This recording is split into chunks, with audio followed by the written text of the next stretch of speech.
नियतं संगरहितम् अरागद्वेषतः कृतम् अफलप्रेप्सुनाम कर्म यतत् सात्विकम उच्यते। नमस्कार मित्रों। ये जो श्लोक है भगवद गीता के 18वें अध्याय का 23वां श्लोक है, जिसे हम आज गहराई से समझेंगे। तो आइए सबसे पहले इसके अर्थ को समझते हैं। तो जो श्लोक है वो कहता है, नियतम संगरहितम अर्थात नियंत्रण में आसक्ति से रहित, अराग द्वेषतः कृतम अर्थात बिना राग और द्वेष के किया गया, अफल प्रेप्सुनाम कर्म अर्थात फल प्राप्ति की कामना से रहित कर्म यतत् सात्विकम उच्यते अर्थात जो वह है सात्विक कहा जाता है। तो ज्ञान के विषय में चर्चा करने के पश्चात श्री कृष्ण अब कर्म के विषय में चर्चा करना आरंभ करते हैं।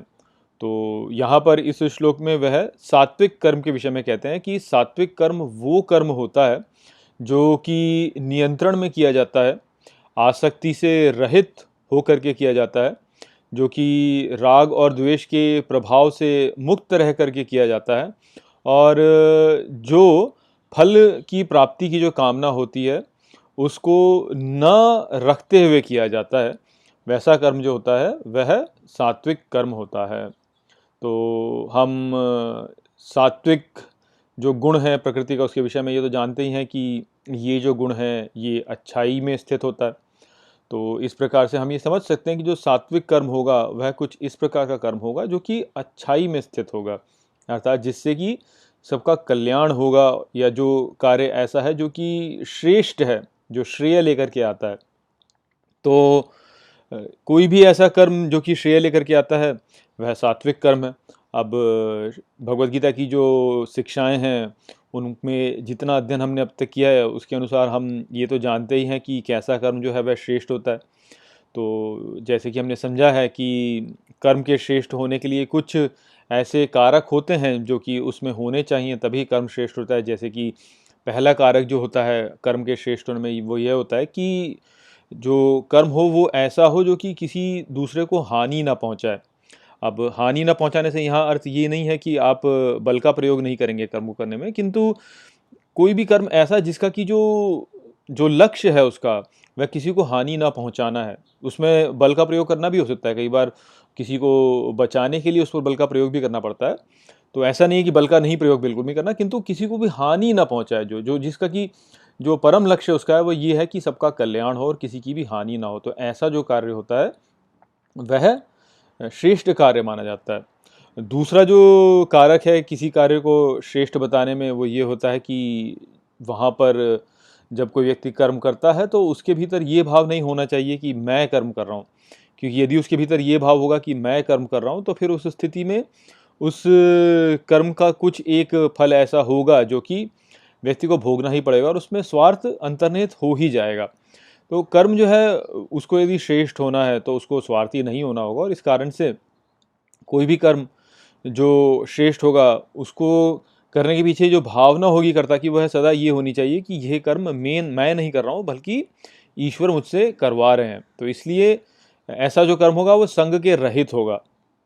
जो तीसरा कारक है वो यही है कि जो कर्म आप कर रहे हैं उसको आप राग और द्वेष से मुक्त होकर के करें, अर्थात आपके भीतर आवेग नहीं उठना चाहिए, किसी आवेग से प्रेरित होकर के आपको वो कर्म नहीं करना चाहिए। यदि आप आवेग से प्रेरित होकर कर्म करेंगे तो या तो लोभ के द्वारा करेंगे कि लोभ उठ गया किसी वस्तु के प्रति और फिर आप जो है उसमें आसक्त हो रहे हैं और फिर उसको कर दे रहे हैं, या आप में द्वेष उठ गया उसके प्रति कि आप किसी से भय कर रहे हैं या घृणा कर रहे हैं, और भय और घृणा में जब कार्य कर रहे हैं तो वह कार्य जो होगा वह भी फिर श्रेष्ठ कार्य नहीं होगा। तो जो कार्य इस प्रकार से आवेगों से मुक्त होकर के किया जाता है, राग और द्वेष से मुक्त होकर के किया जाता है, वह कार्य ही श्रेष्ठ कार्य होता है। तो इसीलिए हमें जो कार्य श्रेष्ठ है उसको समझना चाहिए कि ऐसा कार्य है जो कि राग और द्वेष से मुक्त होकर के किया गया है।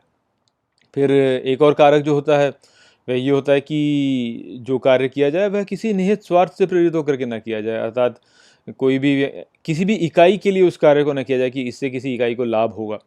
इस प्रकार से नहीं सोचना चाहिए। कर्म को केवल करना चाहिए क्योंकि कर्म करना है, वो एक कर्तव्य है, करना है, तो इसलिए कर लिया उसको। इस प्रकार से जब कर्म को किया जाता है उसकी फल की कामना से नहीं किया जाता, बल्कि उसको केवल कर्तव्य के रूप में कर्तव्य मान करके किया जाता है कि मेरा जीवन में ये स्थान है और इस स्थान में मुझे ये कार्य करना है।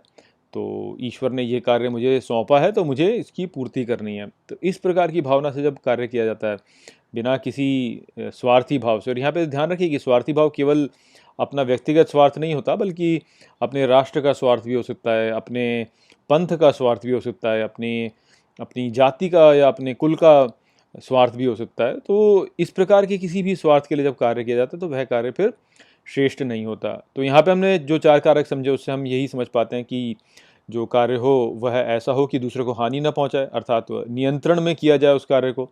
वह कार्य ऐसा हो जो कि कर्तापन के भाव से ना किया जाए, अर्थात वह संग से रहित हो।